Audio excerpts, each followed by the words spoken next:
আপোষহীনতায় তিনি, আপোষেও তিনি।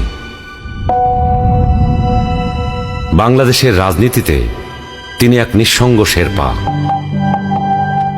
এরশাদের স্বৈরশাসনের বিরুদ্ধে সদ্য রাজনীতিতে এসে তিনি গণতন্ত্রের প্রশ্নে অবিস্মরণীয় ভূমিকা রেখে ভূষিত হলেন আপোষহীন নেতৃত্বে। 2007-এর 1-11-এর দুঃশাসনের কালেও আপোষহীন রইলেন। নিজের এবং সন্তানদের নিরাপদ জীবনের প্রতিশ্রুতির বিনিময়ে গণতন্ত্রহীনতাকে মেনে নিলেন না।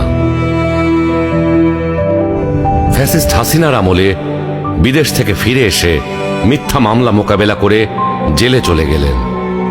তবুও আধিপত্যবাদী রাজনীতির সাথে আপোষ করলেন না, হয়ে উঠলেন ফ্যাসিস্ট শাসন বিরোধী লড়াইয়ের অনন্ত প্রেরণা।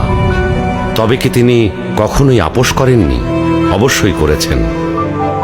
দেশের বৃহত্তর স্বার্থে অনেক গুরুত্বপূর্ণ মুহূর্তে উনি এমন সব বিষয়ে আপোষ করেছেন যেটা না করলে কেবল গণতন্ত্র নয়, বাংলাদেশের স্বাধীনতা সার্বভৌমত্বই বিপন্ন হয়ে পড়ত। 91 সালে তার পছন্দের প্রেসিডেন্সিয়াল পদ্ধতি ছেড়ে সংসদীয় পদ্ধতিতে চলে গেলেন বৃহত্তর রাজনৈতিক সমঝোতার স্বার্থে। বিরোধী দলের দাবির প্রতি শ্রদ্ধা জানাতে 96 সালে নির্বাচন করে অল্প কয়েকদিনের জন্য সংসদ অধিবেশনে বসেন। বসে তত্ত্বাবধায়ক সরকার সংবিধানে যুক্ত করে ক্ষমতা ছেড়ে নির্বাচন দিয়ে বিরোধী দলে গিয়ে বসেন। 2008-এ একপেশে এবং অসমান নির্বাচনী ক্ষেত্রের কারণে পরাজয় নিশ্চিত জেনেও নির্বাচনে অংশ নেন গণতান্ত্রিক ধারাবাহিকতা রক্ষার জন্য।